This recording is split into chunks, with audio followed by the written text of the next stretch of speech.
Okay, so for my fall final for psychology, I chose panic disorder. Panic disorder is a disorder in which the person has unusually spontaneous panic attacks for little to no reason repetitively. Um, it causes moments of prolonged anxiety, fear, and dread, and that can affect the mind, body, and social relations if not given proper treatment. So for my infographic, I decided to show mind, body, and social relations. I explained a little bit about them at the bottom, and all of them leading to panic disorder. I find those three things to be the main attributes to a panic attack or a panic disorder. So for the mind, it can become very hazy when somebody has an episode of a panic disorder, but also a panic attack. Um, the thought process is very hard as you're mainly focusing on how your body feels and trying to calm that down.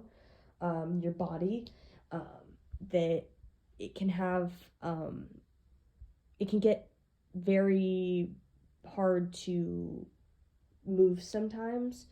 You can experience trembling, shortness of breath, or even a lack of entirely. You can have heart palpitations. Your chest can be in pain. You can get nauseous. You can have sweating, dizziness. I know I personally get chills and hot flashes sometimes. It really depends on which one it is, but those can all attribute to being unable to think in your mind. And so, those are very difficult things to go through that not many people want to go through again. So for somebody who has panic disorder, who tries to avoid having these feelings with their mind and body, they can develop agoraphobia, which means basically to get away from anything or leave behind or like try to get away from anything that can cause you to have a panic attack. And this can really hurt, as I put, social relations.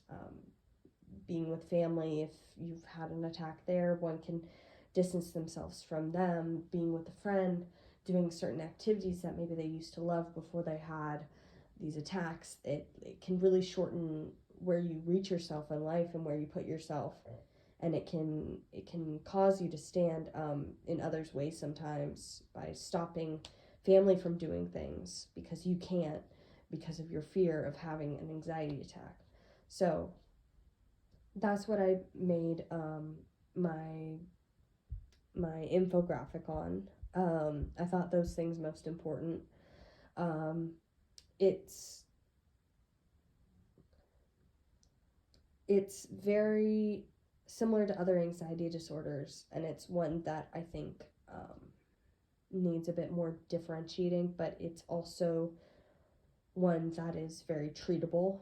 So it's not very commonly heard about because it's very treatable, but there's also so many stigmas that force people to not get that treatment that they need, and that causes them to really prolong their being unwell. So just by being aware of anxiety disorders like panic disorder, it can really help that stigma that doesn't help people.